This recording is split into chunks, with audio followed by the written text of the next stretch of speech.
right now. This is it. We're live. We are live. What's up, everybody? This is LDSG Ghost, and I'm your host for the LDS Gamers podcast. We're back. We've got a few great people with us tonight. Thanks for joining us so late. Sorry for the late ping. We had to do this because Bling is headed out of state. And he had to fit this in. And Vader is joining us, fresh home from work. He is down in New Zealand. He's our favorite Kiwi. Thank him for joining. Malus Vulpes, hello. She's here with us. And Martin Luther Bling. Oh, there he is. Hey, man. Hey, guys. Hello. So welcome. It has been a minute since we've had a podcast, an official LDS Gamers podcast. So without further ado, let's quickly get into what we've been up to. Riley Spam Unknown 3 says, "Hey guys, how was all of your guys' day?" My day was good. So it was great. a good day.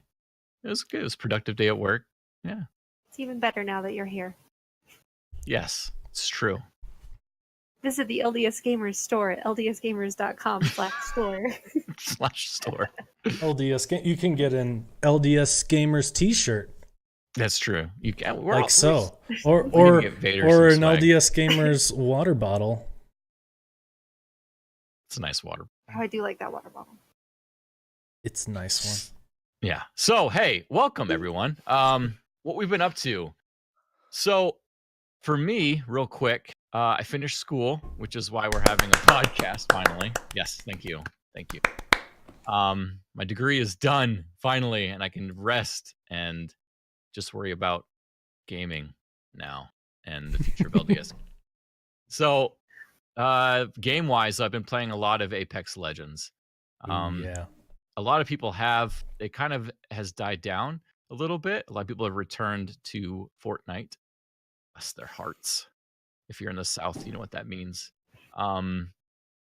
But I have stuck with Apex. I don't really like Fortnite. Mozambique, Maine. No. Who do you play as? I usually play as either Lifeline or Bloodhound. So okay, nice. I'm terrible with both, but that's what I play as. I'm terrible with Bloodhound. Really? I like playing as Wraith and Octane are my two favorites. Yeah, they're very quick, small hitboxes. Yep. I can see that. They're good for running away because I die otherwise. Someone shooting, run. Yep. Other than that, I've been playing old school RuneScape. Believe it or not, they released it on mobile a while back, and I was hesitant to start playing it because I wasted my entire youth playing that game, and I was going to try to stay away from it, but my brother started playing, and I just can't stay away. This pixelated game, just terrible graphics, just brings me in. But anyway, that's me. Bling, what have you been up to, man? I've been playing some Apex too. I haven't played in a couple weeks, but I played that when it first came out quite a bit. FIFA, we're gearing up towards Team of the Season, so that's going to consume my life for the next month and a half probably, and then I'll move back to other games. Playing a little bit of Rocket League. There was the new Rocket Pass that came out. Twitch Sings. I did a stream on Twitch Sings a couple weeks ago, and that was a blast. We're trying to figure out how we can do a Twitch Sings night for LDS gamers. Have a karaoke party for Twitch subs or something at my place, or we're working out the logistics. But it's a lot of fun to stream. And the cool thing about Twitch Sings is it's free, and it's free to turn your computer into a karaoke machine. You don't have to stream either. So I'm probably going to take a computer and a microphone to our family trip in a few weeks, where I'll going to a place and we can have like a family karaoke night using Twitch Sings, which is pretty cool. Nice. Going to a place, my favorite thing to do. We are going to a place which will remain undisclosed because I'm going on vacation from LDS Gamers. Good. Get out of here. Malus Vulpes. Hello. Hi. How's Hello. married life? Married life is new and wonderful. Thank you for asking. I'm not Awesome. married to Stud Muffin. Just a reminder to everyone. Specifically, what was it, Important. Fish or Bescu that thought I you think were... I think like 17 people have made the assumption at one point or another now. First it was Fish. It's always Okay. Fish first, Okay. right? Ruh-roh. This won't be the last time we mention him on this podcast. No, it will not be. We're gonna run fish through the ringer. Very many flatfish today, but married life is great. It's been fun figuring out, when to act like a married person and when to play video games. But I'm still doing it. Nice. I've been playing a lot of Sea of Thieves lately. Other than that, I've been playing more Sea of Thieves. Some Overwatch, some Breath of the Wild because we got a Switch, and then mostly Sea of Thieves. I've also heard you've been playing a little bit of Sea of Thieves. Is that true? Just a little bit. Only just with on the Vader, side. though. Just with Vader. Strictly with Vader. But there's like a bunch of new game modes and stuff, and I'll get into that later. But I've been having a lot of fun playing both with the LDSG community, and I found some people who role play and stay in character as pirates the whole cool. time. Ah, that's neat. And that's been really fun because I get to use piratey language, and I've been learning shanties and stuff. That's always fun. Nice. So maybe I'll sing some shanties if we do a Twitch Sings event.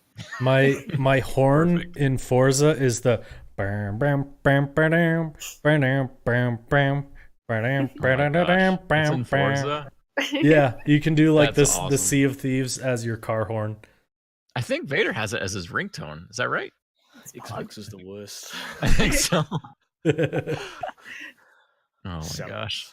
Sellouts. Vader, what have you been up to, man? Lots. Lots. How long can I talk for? You can talk for 3 seconds. I'm just kidding. Dang it. Sekiro is the only real game I played recently. It's very good. It's another From Software game, and for those who don't know, but should know, I'm a huge From Software fan. Dark Souls, Bloodborne. Recently, their VR game Deracine is fantastic, and now Sekiro, which is evolution of their games set in feudal Japan, mythological feudal Japan, because there's like magic and stuff. But it's really cool. good. It's very, very good. And I want to talk more about it, but I won't. Because New Zealand was voted to have the sexiest accent, we got given the rights to have the beta for the Harry Potter Wizards Unite game. Oh my gosh, cool. It's the Pokemon Go, but Harry Potter. That's so cool. I've been playing that for the last couple of weeks, and I think it's a good step up in gameplay and from Pokemon Go because there's a lot more to do. It's pretty good. That's awesome. I'm happy to answer questions if anyone's got any. I do. So how is it similar to Pokemon Go? It uses the GPS and map. Oh, that's it. Um, Do you catch other wizards? Do you catch like you gotta weaken them first, beat them up a little bit. It's instead of Pokemon, it's like magical items that we know from the wizarding world of Harry Potter, but it's some wizards like done cause a big catastrophe, and the wizarding world is on the breach of being revealed to the Muggles, and you're basically just going around. It's a real dumb name. The things you're collecting are called foundables. Foundables? It's not like Lunchables. All right. It just rolls right off the tongue. Well, I think it's because it rhymes with confounded, and because I think that they've been confounded to make them like it's magical items doing crazy things that they shouldn't. Oh, I see. Sure. The bludgers are going crazy and multiplying and bludgeoning people. and That's you're finding them. So I think they should be called findables, but they called them foundables findables because it was rhymes taken. with confounded. But there's there's still eggs or equivalent of eggs, but the little magical chests that you have to put a key in and they unlock as you walk distance, just like the eggs in Pokemon. But the cool thing is when they unlock, they give you a port key, which is the only time is worth using the AR for these games. I never bother with the augmented reality. I always just have it off. Yeah, I do too. But Pokemon Go. this anyways. creates a portal in your wherever you are, and you walk through it, and then on the phone it puts you in a location. So far, I've just gone to Hagrid's hut, and then in there you look around like a big dork. So you probably don't want to do it in public because you would look like a dork, and you collect items while you're in there. So there's a lot more depth to it, and there's a bit of a story and mystery you're unraveling on why this wizard has done what he's done, and Cool. you get messages from Harry and Hermione and Ron throughout as you unlock things. I'm doing a lot of hand gestures. I've realized I'm seeing myself. I'm not used to doing this on camera. I'm used to gotta remember to keep my eyes open because I usually close my eyes when I'm thinking. I do the same thing. Well, cool. Yeah, it's pretty good. I think it's a good step up in the from Pokemon Go. Nice. The last game, another game. Humans fall flat. Humans fall flat. It's the name Nailed of the game. First try. Yep. It's a silly little game. It's fun though. It's so fun. You played it? Yeah. Oh yeah. Me and Odin have been in hysterics about it playing Mhm. together, and he keeps trying to like climb things and failing, and then he's way better than me at doing certain things. It's good. It's good fun. Yeah, the physics are fun in that game. Yeah. I got sore thumbs from playing, trying to force my little man to do what I wanted to do. But Yeah. it's really hard. Yeah. Those are the games I've been playing. I also got the Nano Leaf, which is shining in the background. It's like something out of Galaga. Yeah, it's pretty cool. I like gadgets and technology, and I was lucky enough to win it. So bonus. How did you win it? Went to I think I've talked about it before. We've got it's like a Comic-Con, but really small and not as good because it's New Zealand. KiwiCon? Yeah, it's called Armageddon. And we went along and they just got us to take a picture and post it to Instagram in front of, like, they had a display shaped like a Pokeball. Oh, okay. Lit up like a Pokeball. And so we went along, we took a photo, posted on Instagram, and we won. Ah, that's cool. Nice. Awesome. All right. So now that we've caught up a little bit on what we've been playing, it's now time for the Discord community update. Bum, bum, bum. We need some music for that. We do. I've said that like I think every single podcast that we've had. Yeah, like we could just get like some generic news update music that plays. Yeah. Like yeah, we could do that. Riley wants to know, have we played StarCraft 2? I've never played StarCraft 2. I just didn't want to ignore Riley in the chat there. I did one time. A long time ago. All right. Discord community update. We are up to 2,582 members in the Discord community. That's nice. We're almost to 3,000 again. Again. We'll talk that in a moment. So at any given time, there's somewhere around 620-ish people online. That's cool. I remember when it was like 100. Yeah. And yeah, so I remember when it was like 600 total members. Yeah. I remember when it was just me. So sad. Yeah, so we're doing podcasts again, as you can tell. We're gonna be trying to do them every 2 weeks. So now that I'm done with school, I'm out of excuses as to why I can't do a podcast. So we're gonna do these twice a month. So look forward to the next one. We're also restarting our top 10 plays of the week for the LDS gamers community. Yeah. I went back because we released one a year ago. Okay, our last was released April 30th of last year. And so I went back and looked through the backlog, and I mean, we're looking at like hundreds of clips that have just like poured in. So instead of sitting down and trying to make video of 10 clips each for all of those, clips, I just picked everyone that had submitted clips and sent them a message and said, hey, pick your best clip, send it to me. We'll make a community montage so we can just get all caught up and start fresh, and hopefully have those out every week. So if you have submitted clips through the LDS Gamers Discord clip submission channel, and I have not sent you a direct message on Discord, please reach out. My Discord username is LDSG Ghost, hashtag 0001. So call it a pound. They really won't know what you're talking about. Yeah, that's true. So yeah, send me a message.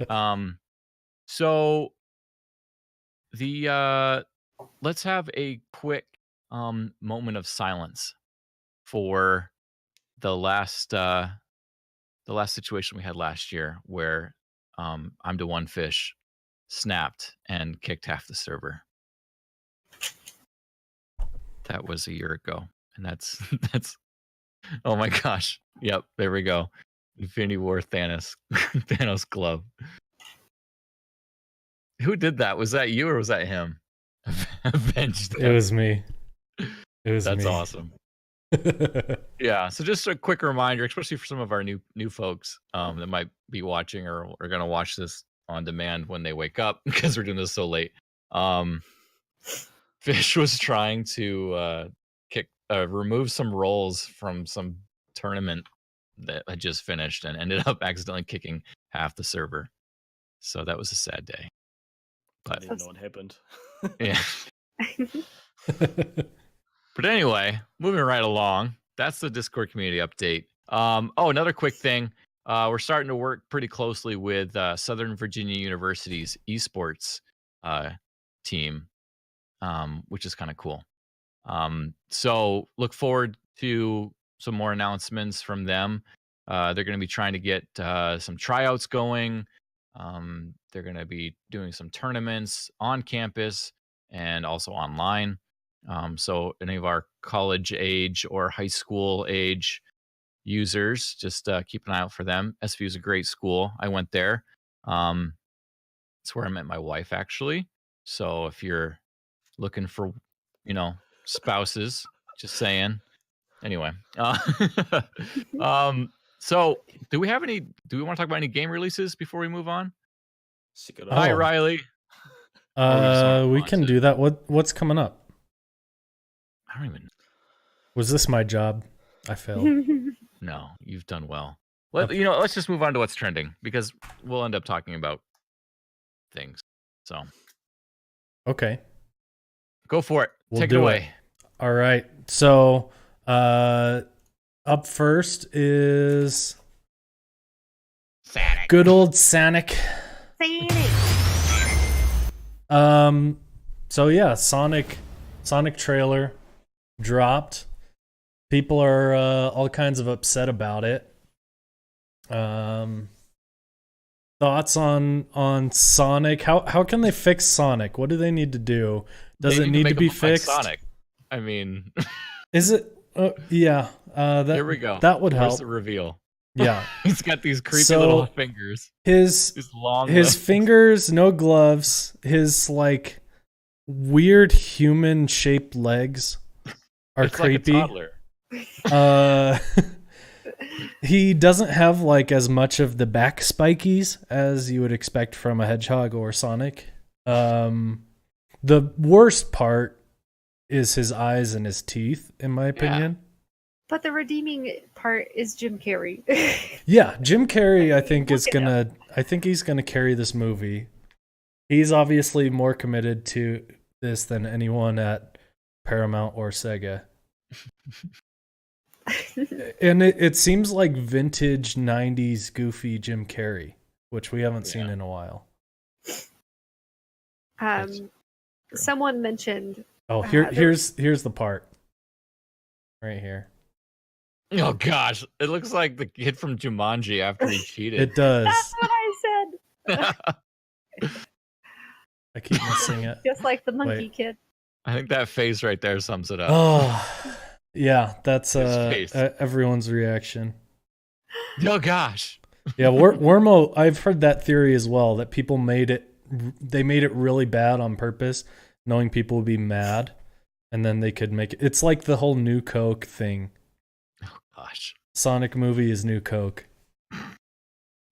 What, the orange vanilla stuff? No, when they released their new formula, this was like in the 90s, I think. Oh. And everyone hated it, and then they went back and released Coca-Cola Classic, but only after the original Coke had been gone for like 6 months. And when they went back to Coca-Cola Classic, they started using high fructose corn syrup. And so there's a conspiracy saying they, released this crappy Coke on purpose so that they could go back to what it tasted like. People would forget what it tasted like, and they could switch to high fructose corn syrup and save money. I believe it. And the world has never been the same. Yeah. Cool. So that's Sonic. We'll see how it is. I'll go see it ironically and make fun of it.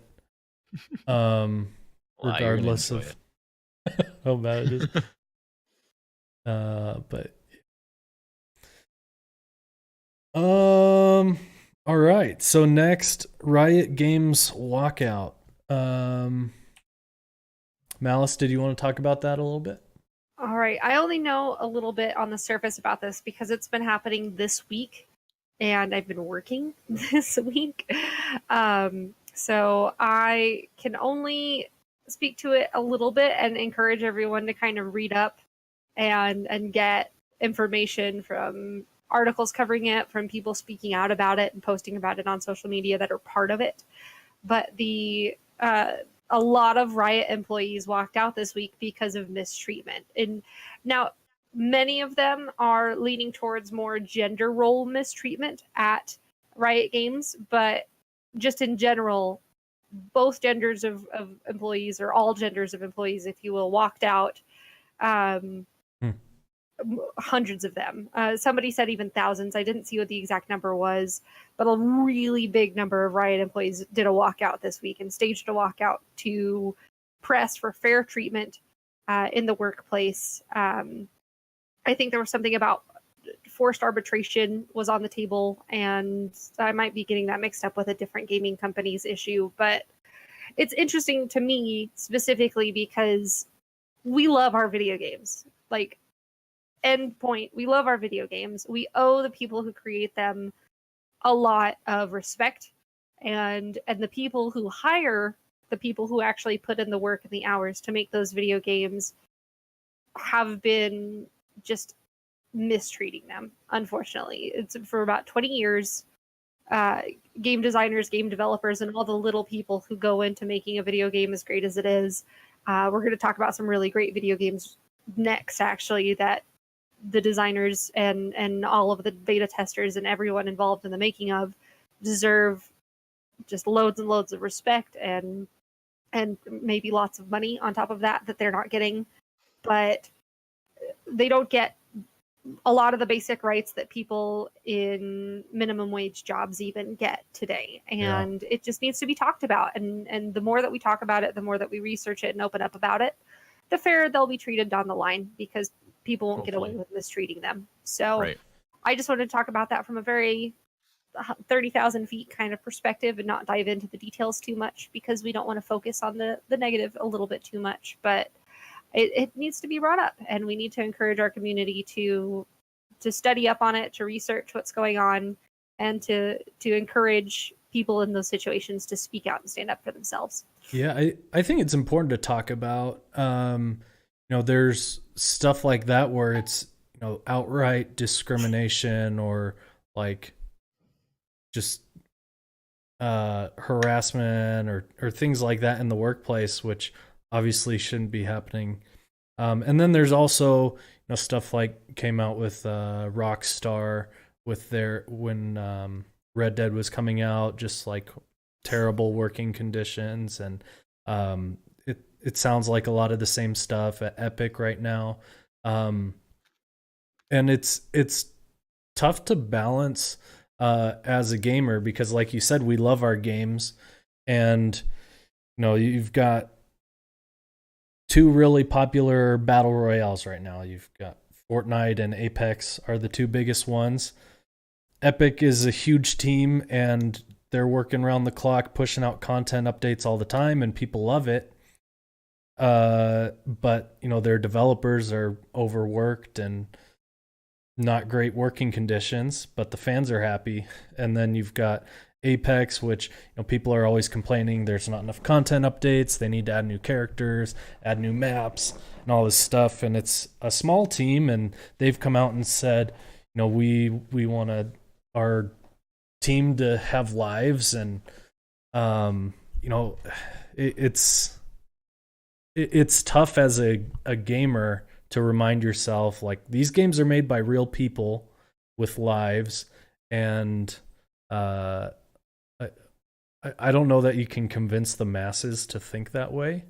Like, people are always going to want their games with more content for less money and right now. Yeah, it's a whiny, fickle culture that has been created here, and it's created the monster that we see here now. I mean, it's our fault, not my fault, probably your fault. The royal hour. It's probably Vader's fault. It's really just Vader. Probably. I'll take the blame. Vader, do you want to talk a bit more about Sekiro? Yes, please. Did I put this here, or was that just there anyway? It got added. I don't know who added it, but I've got a. Hey, thank you for that sub, G Eliteful. Hey, thanks, man. But yeah, I've got your playthrough here. Cool. Yeah, it's, again, I mentioned earlier, it's a From Software game. It plays a lot like Dark Souls, but it's very different. You don't have a stamina bar that you need to worry about as you attack. Your movement is not restricted in that way. What I really like about the combat, the big shift from Dark Souls and other third person, is a banana being chopped up. Other third person action RPGs is that it's not necessarily about the hit points. All your enemies do have hit points, but you actually, more often than not, taking them out in one hit. You're actually focusing on blocking or parrying in the game, and so it's a really, you gotta be really quick in your reaction times and learning how enemies move and their combos. But it's all about breaking their posture. Interesting. And you do that by deflecting or parrying, and once you break their posture, you open them up for a one-hit kill. And I really like how that plays into the type of sword fighting that they're trying to mimic, is with the katana, the very sharp blades, and it was often all about very quick kills. And so I like that it's not about necessarily hit points, except for some of the bigger, tougher enemies. Their posture is harder to break, so you do have to bleed them a little bit by doing a bit of damage. Then you can start breaking their posture. And so I just really like how it works. It's very, very fast and furious, but it's so rewarding and satisfying. It's a very, very difficult game, and it's created this huge storm of discussion around difficulty in games and accessibility, which I can see both sides to the argument that it would have an easy mode for people who want to just experience the world and story. But I also can see the side where I also see the side where a developer should be free to create what they want to create and present a picture or a creation how they intended, and shouldn't be forced necessarily to make something that they didn't want to. So I can see both sides, but it's made us, and unfortunately, that seems to have taken a lot of the limelight of the game. It's all about the difficulty, but there's so much to this world, and it's a beautiful looking game.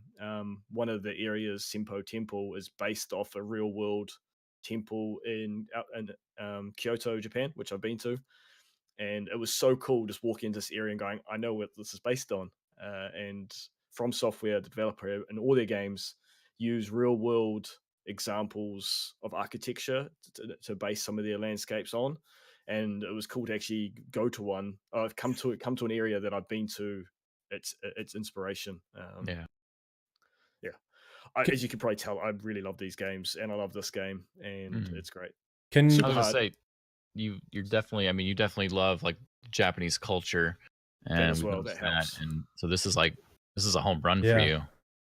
Oh, for sure. Yep. Yeah. Can you talk a little bit about how death works in this game, or how it's different from like other games? Yep. So most people know Dark Souls now is that when you die, you you lose all your experience that you've had gathered you haven't used, but you have a chance to get it back by going back to your death spot where you died, your blood stain sitting there. This goes away with that. If you die, you lose half of your experience and money that you've saved up, and that you haven't used, committed to points. And it's just gone. There's no recovering it. But what you do have is you have a resurrection ability, which you have limited. Like you can start off with one. So when you die, you can choose to come back to life there and then, or you can just continue the death and reload from the checkpoint. As you can be brought back to life with 50% health. And if you wait long enough, if you wait too long, it forces you to die fully. If you wait long enough, enemies will turn around, and then you can get the drop on them and sneak up on them, which is kind of cool. So it's a resurrection mechanic. Yeah, that's interesting. Yeah, just the combat is phenomenal. Again, it's hard. The final boss, I would say, probably is a little too intense, but it's doable. It took me 4 hours of attempts to do it. Cool. But in general, I spent just as much time in some of the Dark Souls bosses. To be fair, it's just it is about learning the how the enemies work and getting better at dealing with it. And you start seeing the matrix like at some point, because you get so fast when you come across them for the first time, but by the end you're seeing the blade move without really having to think about it. And I love that in a video game, because I'm learning, not just the pixel man on the screen. Yeah, That's cool. Nice. it's a good game. It is. I think you guys told me I had to mention it was a mature game, which is not a rating we have here. We don't have that rating here in New Zealand, but it's mostly due to the blood. The blood can be turned off, and it's quite drastically. It changes. Let me see if I can show. So this is what the blood turned off. They're fighting this dude. Yeah, and so you see that red circle that appeared. So that's the death blow that signals that the opened. The bar that's appearing above the screen is their posture, and as you parry him, it increases that bar until it fills up. And the little yellow bar at the bottom of the screen is my posture. So you also can have your guard broken as well. Yeah, sure. Yeah, a lot of the streams I've been watching of it, when you kill people, it's like a Tarantino movie. There's just blood shooting everywhere. So it's cool that you can turn it off, because it's pretty excessive. Yeah, that comes from the default. It is impressive technically what they're doing with the blood. That came from the Bloodborne game. That's when they really introduced that mechanic. Bloodborne, a kind of blood had to be a key point to it. The blood engine. And it's it's so I understand that it is more gory, but it's also very impressive technically, because where the blood splatters go is actually where you can get covered where the blood splatters go and have blood on your character only on the places that the blood hit. And in itself, that's quite a technical feat. Interesting. Sure. But as you can see, I've got the blood turned off. Is this like the first boss fight? Yes. So this is he's kind of your antagonist throughout the game to some extent. Gotcha. And it's just cool. He's a very tough boss, and this is a new game plus, actually. This is the second playthrough I'm just starting here in the footage. Okay. As you can see, I'm a bit more loose with games. My son's hang out with me while I play it. Yeah. But yeah, it's second time through, and you can choose to make the game even harder than it normally would be in the second playthrough. So this is a fight you have to lose. So you can't. Okay. You probably Gotcha. can beat it if you're super good, but you don't. You're not meant to beat it. Is basically Gotcha. short of it. Yeah, the only thing that kept me from buying the game was seeing that it had the blood and gore, but knowing that you can turn it off, I mean, that's fantastic. Because I mean, for everything I've read and heard is that it's a fantastic game. So It's just so pretty. Like, as soon as that's a lot of depth. Yeah, and I'm a huge fan. You can't see it because it's probably too dark, but I've got the figure from the game. Oh, nice. From the collector's edition. Nice. Cool. Yeah, it's good. Just Alright. if you're interested in just looking at some of the screenshots of the game, like Simpo Temple, or if you're not worried about spoilers, Fountainhead, just Google those and you'll see how pretty the game looks, especially if you like Japanese culture. Right. Yeah. Neat. Cool. All right. Well, should we move on to Rocket League? Let's do it. So, Rocket League has been acquired by, well, Psyonix, the developer for Rocket League, has been acquired by Epic Games. And everyone's freaking out. Thinks the world is coming to an end. They've said at some point later this year it will be moving over to the Epic launcher from Steam. Now, they've since clarified that if you own the game on Steam, you'll still be able to play. They'll still continue to support the game. And you'll, be able to, I imagine, still buy upcoming Rocket Passes and keys and all that. But, when they first made the announcement, everyone's jumping to conclusions. They're going to kill the game. They're going to, and like, my guess is Psyonix is working on something. Their next game, Rocket League, has been out for like 4 years. They're probably working on their next game, and Epic probably is making this move more for that. In my opinion, I think it will probably do a lot of good for Rocket League. I don't think like Epic is going to get all that many sales of the game at this point for a 4-year-old game. I think if you're going to buy it on PC, you probably already have. But yeah, I mean, it's been in humble bundles too. So. Right. So for them to get the resources that Epic has, though, I think can really help them, especially like with their esports, building up RLCS and better prizes for those kind of things. I think Rocket League is the best esport to watch out there. It's way easier for me to follow than something like StarCraft or Overwatch, where there's just too much stuff going on screen and can't really follow everything. But Rocket League it's like a sport. It's like watching a soccer game. And people can do some pretty crazy stuff. But yeah, everyone's freaking out. They think Epic is going to ruin it. I'm not all that concerned, but some people are. Generally, there's just been a lot of hate over the Epic launcher as well, with like Borderlands 3. I know a lot of people are upset about that one. And I think that's a bigger deal, where like Borderlands 3 will be exclusively sold on the Epic Store for the first 6 months, I think. And then it will be coming to Steam after that. I'll see it. You're right. But that's like a new game. But for me, I don't really care what launcher it is. I have games on like every launcher. Yeah.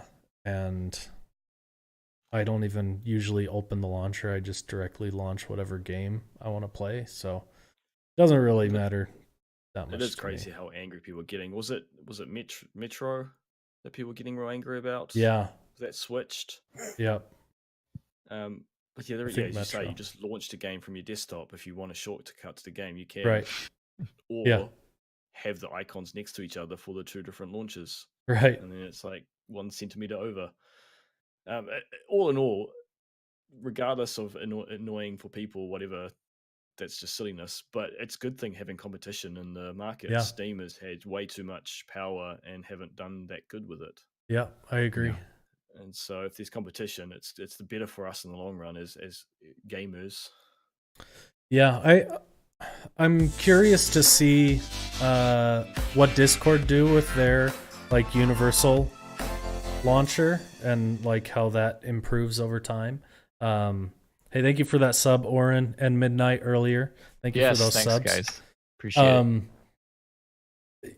But a few months ago, Discord added the option to launch games directly from Discord. They don't support every launcher, but it'll be interesting to see how that progresses.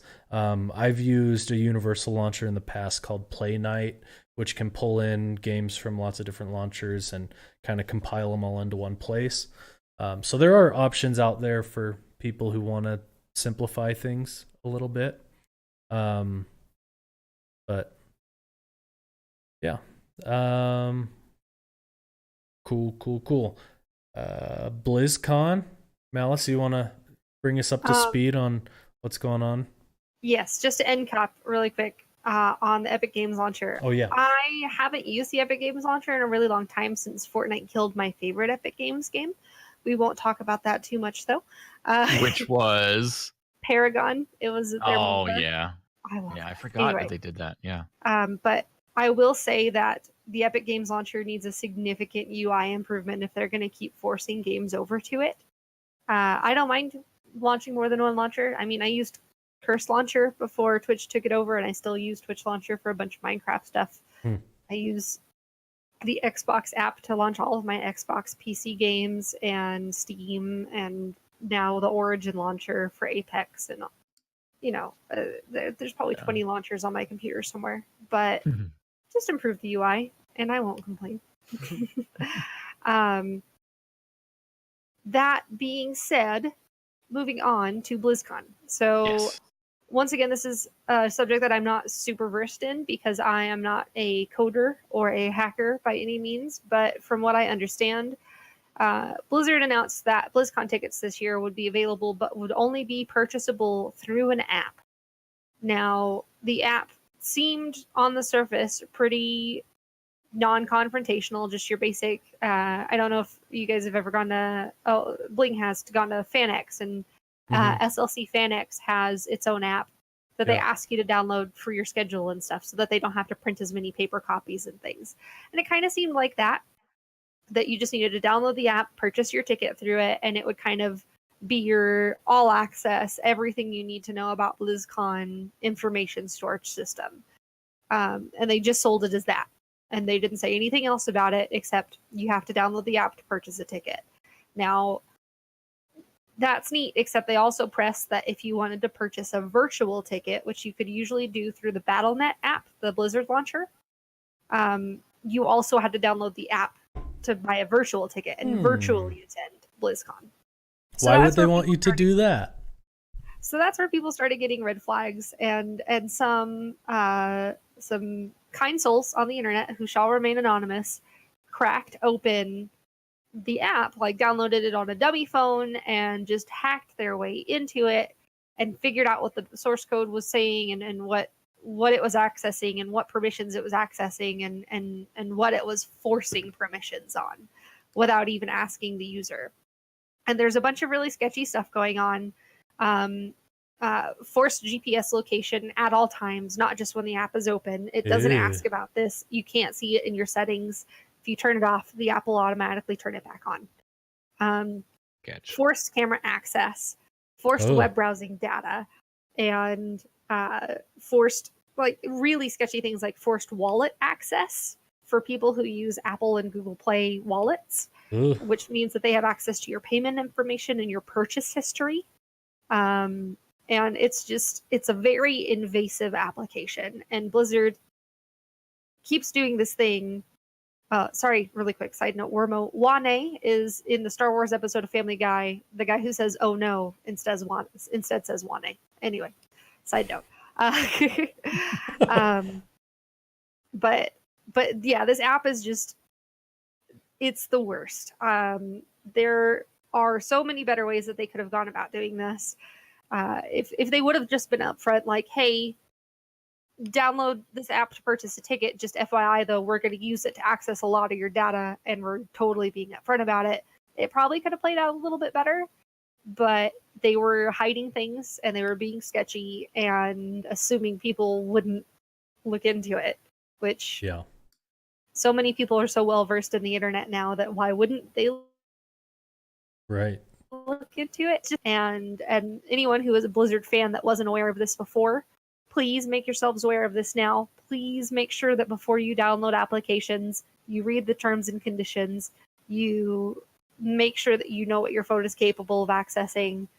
Just be aware. Be an adult if you're going to use adult technology like a smartphone. So we just kind of have to grow up a little bit faster because of sketchy people out there in the world, but that's the way it is.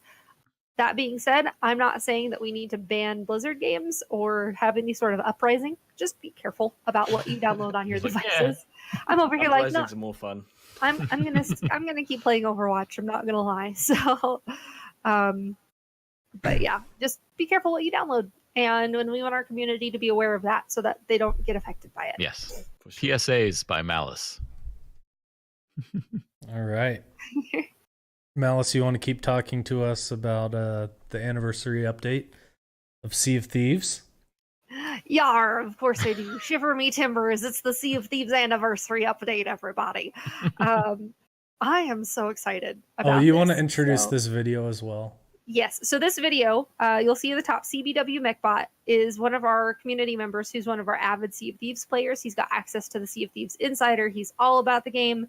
He's a great crewmate to have. You can check out his video on his Twitch channel, twitch.tv/CBWMechBot. Shout out to him for sharing this with us. But he has broken down the new pieces of the update by category, starting with harpoons, which we're looking at right now. There are harpoons on the fronts of ships now, and this is fun. Cool. Not only can you pull items and players onto your ship, you can steal items from other players whenever they're holding it. You shoot it. You can also mount the harpoon by using land or rocks. You can make tight turns. You can reel yourself up onto mountains using it. It's crazy. And you can also pin yourself to the Megalodon and go for a ride. It's really crazy what you're capable of doing with these harpoons. They are a huge game changer, and I'm so happy that we have them. I've been curious about what the gaps in the front of the ship they added during one of the later updates was going to be for, and I couldn't be happier with it now. So harpoons are a thing. Later on in the video, if you go to MechBot's channel, you'll see also that there is a new game mode called Arena. It's PvP, and it's really, really fun. Whole bunch of ships on a map, all galleons, all fighting each other, and PvP is highly encouraged. It's a smaller map. It's a smaller map. There's more ships allowed on it per server. Usually the battle only lasts roughly 20 minutes, so it's a much faster game mode than what Sea of Thieves fans have been used to so far, because beforehand, you could only play if you had 3-4 hours to spare. Right now on the screen, what you're seeing, different damage is capable of happening to your ship now, and different repairs are necessary. You can stress, nice. Yeah, you can knock people's masts down instead of sinking them immediately so that they can't move anywhere. You can damage their capstan so that they can't raise or drop their anchor from where it's at. It's lots of different mechanics because of it. There's also fishing in the game now, where you can, if you defeat the Kraken or the Megalodon, they drop meat. All of the animals in the game previously, chickens and snakes and pigs, you can now kill those and eat those instead of just trapping them and selling them into the Merchant Alliance. That's really fun. Especially for those of us who don't like snakes in the game. It's kind of like a vengeance thing for some of us. Eat you. And it's a blast. You can go fishing. So long journeys across the entire map aren't as boring because you can cast your rod over the side of the ship and catch some fish. That adds to the cooking mechanic. There's also a whole different quest line of the hunters, like a hunter's guild, that our boy Merrick from the Megalodon update way back last summer is leading the charge on, and you just sell to the different hunters what fish you've caught, And if you cook the fish first, it sells for more. If you burn the fish, or if the fish goes rotten, it sells for less. You can eat half the fish and then sell it. Anyway, it's lots of new options. The game is entirely different now. The different game modes have really changed the dynamic between adventure mode and the arena. Adventure mode is a lot less PvP inclined now because most of the people who are there for PvP are now in the arena. So it's a little bit more balanced for people who aren't really good at the PvP aspect of it. And they also have a new quest line called Tall Tales, which are really in depth. They even take you outside the boundaries of the map at times. And you get to do some Indiana Jones style adventures with puzzle solving, and you have time limits where you die if you don't solve it in time, things like that. So it's really, really fun. I really recommend that anybody who hasn't played it in a long time, looking at you, Vader, try it out again. Yeah, I want to get back into it because I haven't played in a while. Yeah, I haven't either. And I think you were talking about Sea of Thieves roleplay streams. I've come across a few of those, and they look really fun. I think it'd be fun to do something like that sometime and get back into the game a little bit. Some of our chat is talking about scurvy and buttermelons. For a long time, Sea of Thieves, you could only eat buttermelons to recover health. For those of you who aren't aware, weird. Buttermelons are our word for the yellow, slightly curved fruit that hangs from trees in our community. Not gonna catch me. But now they also have, on top of being able to cook and eat things, there's also other fruits in the game, and the buttermelon has changed in health regain value versus other fruits and all of the meats now. So that's cool. It's really neat. I definitely think that. Thank you, Maldor. I really think that it's worth it if you've already purchased the game or if you already have Xbox Game Pass for everyone to revisit it and give it another shot, because it really is a different game than it was a year ago. And I've just grown to love it more, but I'm also a fangirl and I love I'm getting ready for my Renaissance weekend. I've got my pirate cosplay being built in the background here. Nice. Nice. I'm all about pirates, and I'm really excited to keep role-playing, keep singing shanties with the crew, and keep sailing with the LDSG crew as well, because they are some good sailors. It is play anywhere. Yeah. So I've played with my wife before where she's playing on Xbox and I'm playing on PC, and we're playing together. So yeah. Play Anywhere is cool. I'm hoping at some point they add Play Anywhere to Master Chief Collection when that comes to PC. Cool. Yeah. It sounds like it won't be that way from the start. No. But yeah, if we could get Play Anywhere and cross-platform, that would be really nice. It's a bit of a lie, this Play Anywhere, because you can't play it on PlayStation or the Switch. Not yet. I hear that there's some work in progress for the Switch. So that's true, because Xbox Live stuff is on Switch or coming to Switch. Showing up on the Switch lately. Yeah. Yeah. That'd be interesting. Okay, anything else on Sea of Thieves? Just an open invitation for everybody who left to rejoin and who hasn't tried it yet to get an Xbox Game Pass free trial and come check it out. I love Halo 2. I am so excited for Master Chief Collection on PC and for Halo Reach. Come to MCC. I played that game a lot.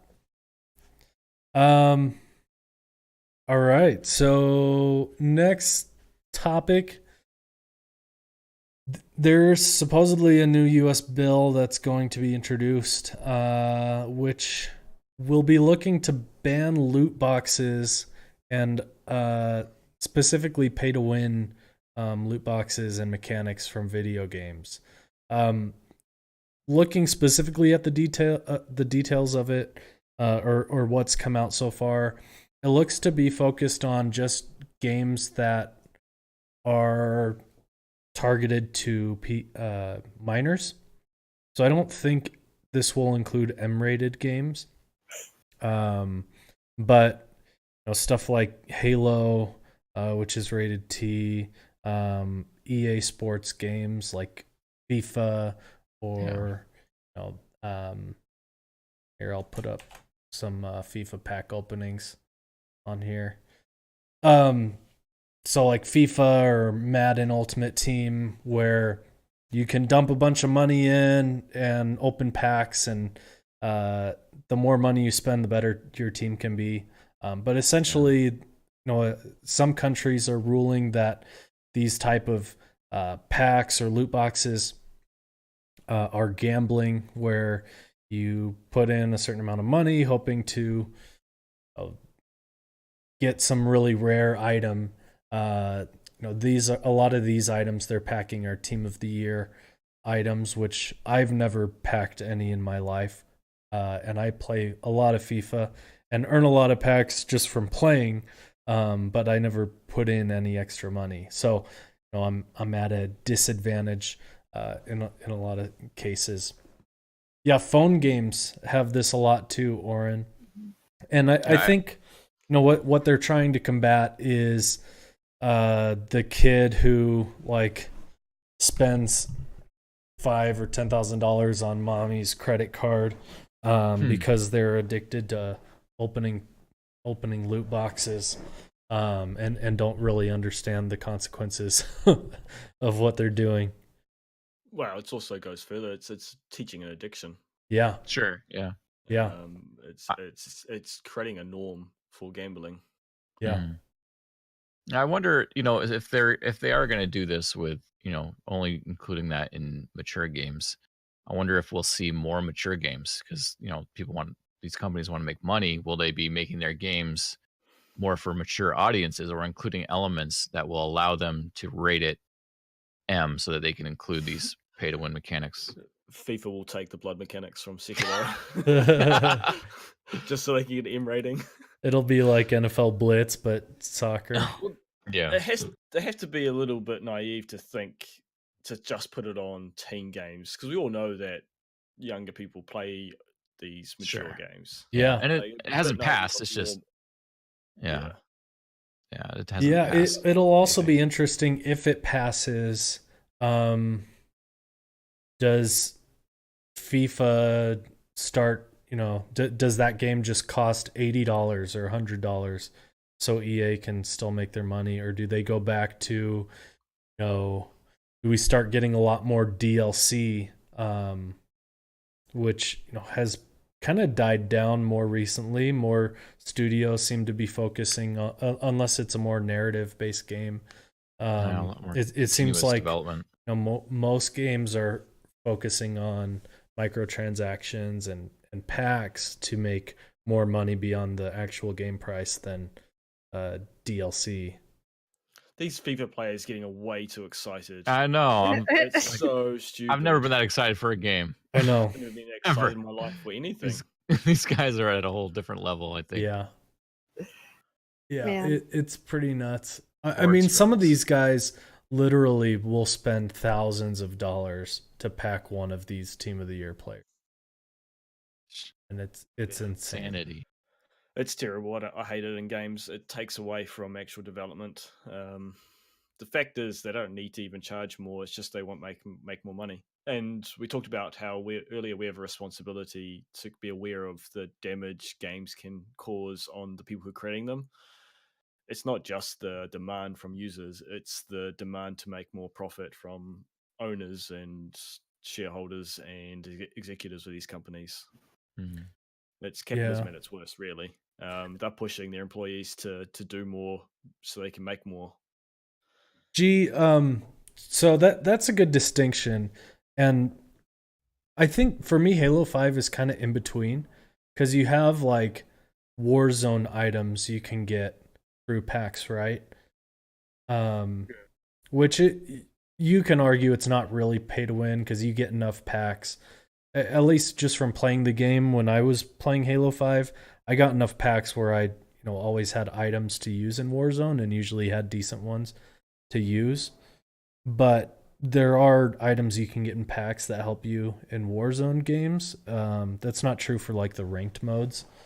But yeah, FIFA, like that one's pretty blatant pay to win. Same with a lot of mobile games. I think are probably the worst culprits out there. Oh my goodness. Yeah. And then you've got games where it's packs for just cosmetics, like Rocket League or Apex, Overwatch. So those kind of things, I don't think would be covered under this bill. But yeah, Overwatch is one of the biggest culprits. Yeah, in terms of like breeding that addiction and the like forced scarcity of certain items and really predatory sales taxes that your car salesmen are well versed in, and all that kind of stuff. Yeah, they know what they're doing. The psychology, they've done their research and they know how to get you to spend money. I hate it. There's none of that in Sekiro. Yeah.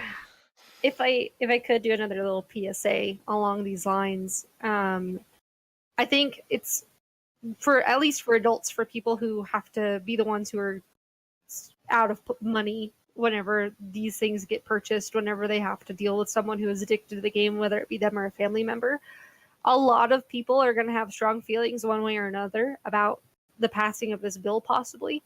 So we're not telling you which way to lean, but I think that it should be said that this is a topic that the people who govern at least the United States, are talking about right now, and I know other governments are as well. So if you live in the U.S. and you have an opinion, and this is going to the Senate to possibly pass, write your senators. It's really easy. You can email them straight from their websites. I've already done it today about my opinion on this. And the moment Bling was talking about putting it on the agenda, I was like, oh, that's neat. Read up about it, educated myself, and wrote my senators. So, like, you don't have to be an adult to do that either. You can write at any age. Your senators will welcome your emails or letters. Yep, so. And they probably have no idea about any of this stuff. And so if somebody doesn't let them know, it's our responsibility to reach out. So that's a great point, Malus. Yeah. All right. Politics and LDSG. Neutral politics. Be involved. We're not going to tell you how. Yeah, fair enough. It makes me sad that Rocket League has crates now, because I know there's always the random items that you could get, but I always appreciated their approach where you could choose to buy. Like, I bought the DeLorean because I wanted to support the developer, because I got the game for free through PlayStation Plus, and so I bought the DeLorean, and I liked and I respect that. But now to hear that they've got crates in, it just kind of bugs me. Yeah, I'm okay with it. I mean, the game costs $20, and I'm sure they didn't expect there to still be this many people playing 4 years later, and they got to keep the lights on somehow. But yeah, they definitely started with more of a focus on DLC, where if you wanted to buy a car outright, you could do that. I'm guessing they just probably weren't making enough money from that, or maybe they just wanted to make more from loot boxes. And yeah, I mean, it's probably working. I like the Rocket Pass approach they've added, where you see exactly what items you earn at different levels, and it gives you incentive to play the game. And if you play enough, you can earn enough keys to get the next Rocket Pass. It's very similar to what Fortnite has, where each season there's a new Rocket Pass, and you can see what the different items are before you buy it. And if you want to buy it, you can, and earn items. And so I've been doing that recently. That's really all I've bought keys for in Rocket League is the Rocket Pass. But last Rocket Pass, I earned 9 of the 10 keys I needed to buy this Rocket Pass. So, this Rocket Pass cost me $1. But yeah, there's they're coming up with lots of different ways to get your money. Some of them I like more than others, but well, that's the same way how Fortnite works. Exactly. Yeah. And that's And fine. But what really bugs me, like over Christmas, seeing in all the game stores where they'd have cases on the shelves for Fortnite, that cost $50-$60. Yeah. And it just bugs me that stupid parents and stupid grandparents are going and buying these things for their kids for Christmas for a game that's completely free and they don't have to spend a cent on. My son wants the fork knife. Fork knife. Old people face. And it's just people being taken advantage of because they don't know or don't understand as well. Yeah. Yep. Well, we're running kind of long, so let's go ahead and finish up with some talk about the PlayStation 5. Oh yeah, Vader. After all the talk of the death of the consoles from Google and Xbox, Sony came out and talked about their PS5, which is in development and is going to release next year. Yeah. It's very unlike Sony to do. Usually they're quite hush hush and there's rumors and things that come out and they deny it, but they just kind of sat down and said, "This is what we're doing." And I think that shows maturity and a nice approach that I prefer than the secrecy and these big reveals. We don't know everything and we don't know what it will look like or the price point, but some of the cool features is that it will have a solid state hard drive, which is faster than the current ones that are on the market apparently. Oh yeah, pretty impressive.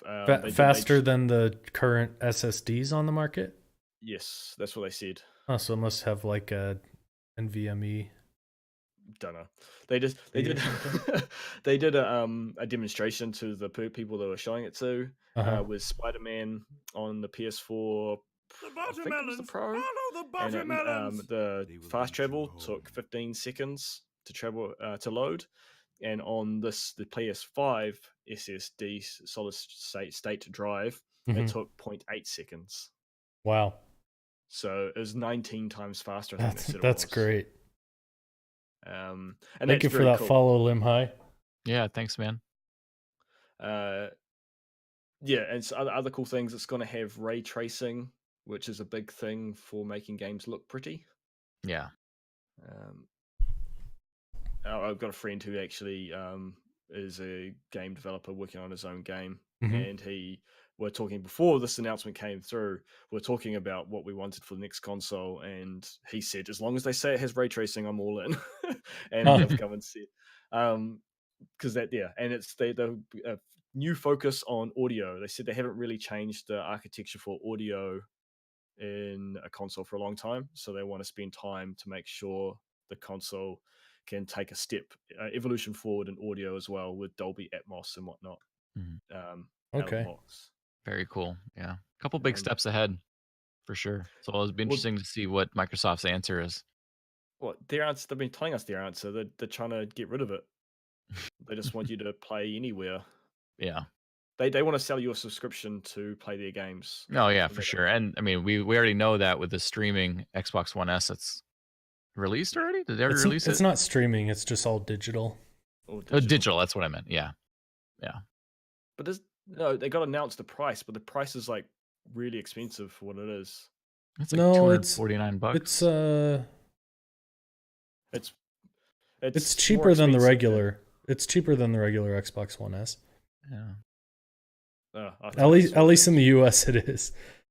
Oh, it was my US friend that showed me. He laughed when he saw the price and thought it was ridiculously. It may have been a bundle or something. I don't know. Well, I just think, I hope that, I mean, there's rumors out there that the next Xbox will be streaming. Like you'll be able to stream your games, like Google's trying to do. And I hope that's not the case because, I mean, we rely so much on internet. Yeah, that's fantastic, but I don't really want to rely on my internet when I'm playing a game, you know, like not crapping out or whatever. But, and so many people just aren't going to have fast enough internet for that to even work. And even if you do, you're going to, even if you do, there's still going to be added latency. There's no way to get around that. Yeah. Well, yeah, try and play a game like Sekiro, to bring it up for the 8th time. It's you wouldn't be able to play a game like that. Yeah, with it's all streaming, timing regardless. based. Yeah, You know. any lag is going to get you killed. Yeah. Mhm. And so my concern for streaming type services becoming a mainstream thing is that we'll lean towards games, simpler, dumbed down games. Mhm. Yeah, So, I mean, download speeds. I mean, that's not really the issue here. I mean, we can get the information fast. I mean, we all have great, download speeds, but it's the upload speeds that the internet service providers are so chintzy on. And Mhm. it's. well, it's distance. I mean, unless you have Google Fiber or some sort of fiber where your up and down are the same. It's, I don't know. Yeah, because I mean, you can stream 4K videos in UHD, HDR like perfectly with a decent download speed, but you don't have that upload it. Yeah, you're gonna have latency. So Yeah. Yeah. Well, and interesting. distance, like being in New Zealand, that's always a hindrance. Yeah. You go down to the bottom of the ocean. Yeah, we've got our one cable across the ocean. Yeah. So one of the reasons I am a gamer today is because I grew up in the middle of nowhere and there was nothing to do. And That's to me. this day, I'm so glad that I grew up in the age of like CD-ROM games, because playing Duke Nukem and Command and Conquer and Red Alert, I had those games on a hard copy. I didn't have to wait on the internet because my parents still have satellite internet where they live, where I grew up. And like my nieces and nephews are living in that same area, and there's not fiber in that whole city. And there's definitely not fiber out in the country where other people live and where kids are growing up. Like, if this is the direction that consoles do go, we're going to have less and less gamers growing into the community because people will be left out. And I really hope that doesn't happen. So I'm with Vader on that. Like, I'm all for having the ability to specifically stream games if you're not the kind of person who can take care of hard copies or have the storage space or whatever you need, but it needs to still be accessible to people who don't have that streaming option. Yeah. No, I agree. Well, I think we've had a pretty decent podcast.